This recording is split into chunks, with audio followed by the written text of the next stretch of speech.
There are a lot of movies for audiences who demand a sequel. If the film is all right at the box office, this is usually no problem, as it is much easier for studios to make money on sequels. Another thing is when the picture fails at the box office, the creators have no special motivation. And what to do when the film is not successful, and the central star is Tom Cruise.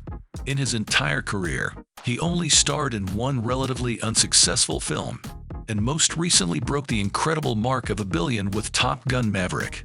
And now the creators of Edge of Tomorrow are puzzling over whether the second part will be more successful than the first, and whether Tom Cruise can look organic at his 62 years in a bionic suit.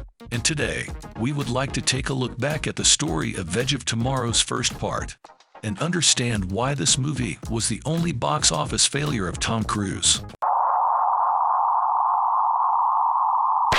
The story of Edge of Tomorrow began in 2009.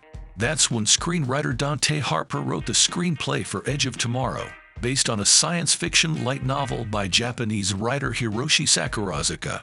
As soon as Harper did his work, the script was advertised, and he got on the blacklist, after which the price skyrocketed.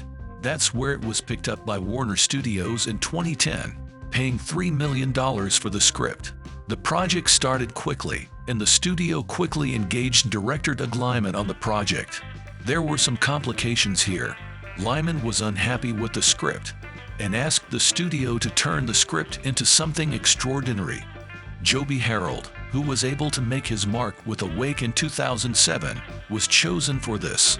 The leading role was offered to Brad Pitt, but he turned it down because he wanted to concentrate on more severe plots rather than action films. After the rejection of Brad, the studio turned to Cruise, who said yes after the success of Mission Impossible: Ghost Protocol. Cruise's popularity grew again, and this studio decision seemed quite logical, although later, Cruise would be blamed for the mediocre picture results at the box office. The scenario began to rewrite because the main characters were now much older, which imposed its imprint on many points in the film. When it was brought in order, it turned out that it now wholly dissatisfies the director. According to Lyman, he rejected 2/3 of the existing script and subsequently changed what was left, rewrote the script. Brothers Butterworth, known for his work on the film Spectre and Ford vs. Ferrari. After that, the work on the script joined Tom Cruise, who did not like the excessive seriousness of the script. The actor felt that it was necessary to add humor. To do this, the work on the project, he joined Christopher McQuarrie, where he successfully worked on Jack Reacher. McQuarrie finalized the script during filming, eventually leading to an increased budget. They started shooting the film when the script was not finished, but it was necessary to shoot because the transfer of the picture could lose not only Tom Cruise, but also Emily Blunt, who joined the project at the last moment. The only one who was not too upset by the difficulties was Doug Lyman. He belongs to the category of directors who are constantly remaking films, and when these remakes do not satisfy him, he takes on additional shoots. This is how Mr. and Mrs. Smith were filmed without a script, and The Bourne Identity required him to reshoot the entire middle and end of the film. Here in The Edge of Tomorrow was no exception. The director, in his style, burned the film and rebuilt the set when he was not satisfied with the result. The suffering of the director lasted long enough. As a result, the landing scene, which was supposed to last 2 weeks, dragged on for 2 months, followed by a long toss-up over what the aliens should look like. Lyman rejected hundreds of concepts, insisting that the aliens had to look unique. Whether or not he succeeded is hard to say, but Lyman's actors love it, and despite his meticulousness, everyone wants to star in the director's new films. When the film was shot and the draft was shown to the test audience, it turned out that many things needed to be changed in the movie. As a result, some things were cut and other shooting was organized. Several actors were signed on, including Jeremy Piven, who quickly came to the shooting in London and spectacularly confronted the aggressors on the streets of the British capital. Someone may have already been surprised and suggested that Jeremy disguised himself as an alien because it is impossible to see the actor in the film. It is impossible to know the actor for one simple reason. He was cut out of all the scenes in the movie. With all the reshoots and the poor reaction to the film from test audiences, Warner Studios began to panic. The original title, All You Need Is Kill, was quickly changed to Edge of Tomorrow. According to studio representatives, this was done because of the word kill in the title, as it was dangerous to release a film with a teen rating and such a word in the title. The director was in favor of the title, which would later become the slogan for the film. According to him, the title Edge of Tomorrow said nothing about the film and sounded very outdated. The film hit the big screens in May 2014 and had a mediocre start at the United States box office. In its first weekend, the film grossed only $28 million.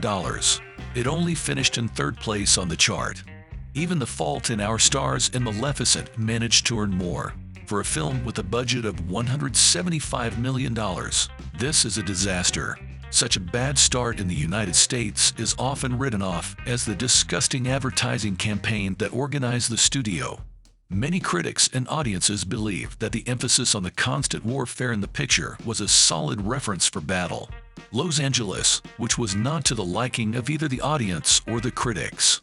Things might have turned out differently if the studio had staked on the film having humor and shown Emily Blunt more often. The cruise was also criticized. It is accepted that the film Oblivion, released earlier, also damaged the edges of the future. Both films are science fiction and feature Tom Cruise running around with a machine gun. Warner Studios partially admitted their mistake in choosing the film's title, and that's why the DVD already has the film's tagline, not its title. Perhaps not a very helpful idea with the realistic exosuits. Tom Cruise thought the rejection of computer graphics would benefit the film. In his opinion, realism on this point is a definite plus.